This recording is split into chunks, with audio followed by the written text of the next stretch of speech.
ब्रह्मा का अपने पिता काल ब्रह्मा की प्राप्ति के लिए प्रयत्न। तब दुर्गा ने ब्रह्मा जी से कहा कि अलख निरंजन तुम्हारे पिता हैं, परंतु वह तुम्हें दर्शन नहीं देगा।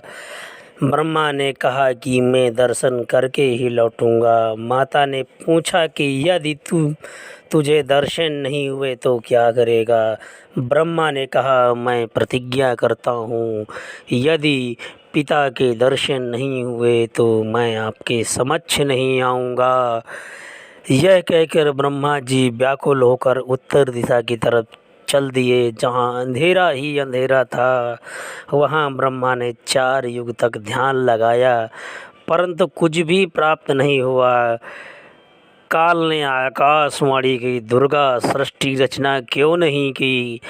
भगवानी ने कहा कि आपका ज्येष्ठ पुत्र ब्रह्मा जिद करके आपकी तलाश में गया है। ब्रह्मा काल ने कहा, उसे वापस बुला लो, मैं उसे दर्शन नहीं दूंगा। ब्रह्मा के बिना जीव उत्पत्ति का कार्य असंभव है।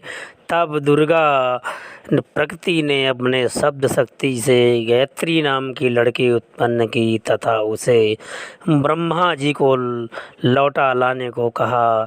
गायत्री ब्रह्मा जी के पास गई, परंतु ब्रह्मा जी समाधि लगाए हुए थे, उन्हें अभ्यास ही नहीं हुआ कि कोई आया है। तब आदि कुमारी प्रकृति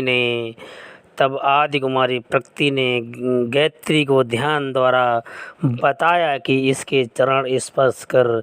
तब गायत्री ने ऐसा ही किया। ब्रह्मा जी का ध्यान भंग हुआ तो क्रोधवश बोले, कौन पापनी है जिसने मेरा ध्यान भंग किया है, मैं तुझे श्राप दूंगा। गायत्री कहने लगी कि मेरा दोष नहीं है, पहले मेरी बात सुनो तब श्राप देना। मेरे को माता ने तुम्हें लौटा लाने को कहा है, क्योंकि आपके बिना जीव उत्पत्ति नहीं हो सकती है।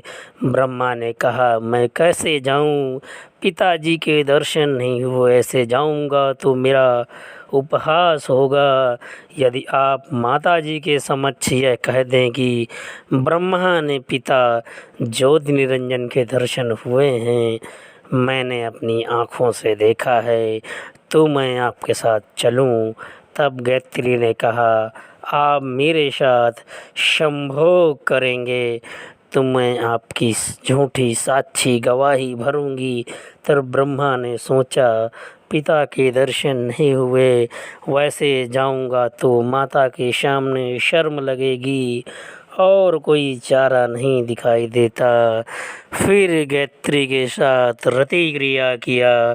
तब गायत्री ने कहा, क्यों ना एक और गवाह तैयार किया जाए। ब्रह्मा ने कहा, बहुत ही अच्छा है। तब गायत्री ने शब्द शक्ति से एक लड़की पुहा पावती नाम की पैदा की तथा उससे दोनों ने कहा कि आप गवाही देना।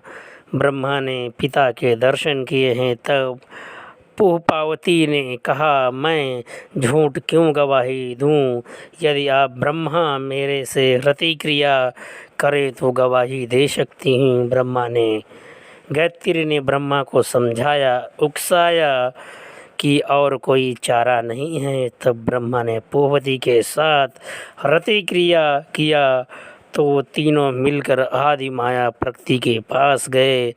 दोनों देवियों ने उपरोक्त शर्त रखी, इसलिए कि यदि ब्रह्मा माता के सामने हमारी झूठी गवाही को बता देगा तो माता हमें श्राप देंगी, इसलिए उन्हें दोषी बना लिया। तब माता ने ब्रह्मा से पूछा, तुझे पिता के दर्शन हुए। ब्रह्मा ने कहा, हाँ, मुझे पिता के दर्शन हुए हैं। दुर्गा ने कहा, साक्षी बता। तब ब्रह्मा ने कहा, इन दोनों से समक्ष साक्षात्कार हुए हैं। देवी ने उन दोनों लड़कियों से पूछा, क्या तुम्हारे सामने ब्रह्मा का साक्षात्कार हुआ है। तब दोनों ने कहा कि हाँ, हमने अपनी आँखों से देखा है। फिर भवानी प्रकृति को संशय हुआ कि मुझे तो ब्रह्मा ने कहा था कि मैं किसी को दर्शन नहीं दूंगा, परंतु ये कहते हैं कि दर्शन हुए हैं। तब अष्टांगी ने ध्यान लगाया और काल ज्योति निरंजन से पूछा कि ये क्या कहानी है। ज्योति निरंजन जी ने कहा कि ये तीनों झूठ बोल रहे हैं। तब माता ने कहा तुम झूठ बोल रहे हो। आकाशवाणी हुई कि इन्हें कोई दर्शन नहीं हुए। यह बात सुनकर ब्रह्मा ने कहा कि माता जी मैं सौगंध खाकर पिताजी के दर्शन के लिए गया था यह बात, परंतु पिता के दर्शन नहीं हुए। आपके पास आने में शर्म लग रही थी, इसलिए हमने झूठ बोल दिया। तब माता दुर्गा ने कहा कि मैं तुम्हें श्राप देती हूँ। इसका आगे का शेष भाग आपको अगले वीडियो में बताएंगे कि ब्रह्मा जी को क्या श्राप मिला और गायत्री जी को क्या श्राप मिला और पोह पार्वती को क्या श्राप मिला। तो अगले वीडियो में आपको हम बताएंगे। हमारा चैनल हंस म्यूजिक रिकॉर्डिंग स्टूडियो फतेहपुर को लाइक एंड सब्सक्राइब कीजिए।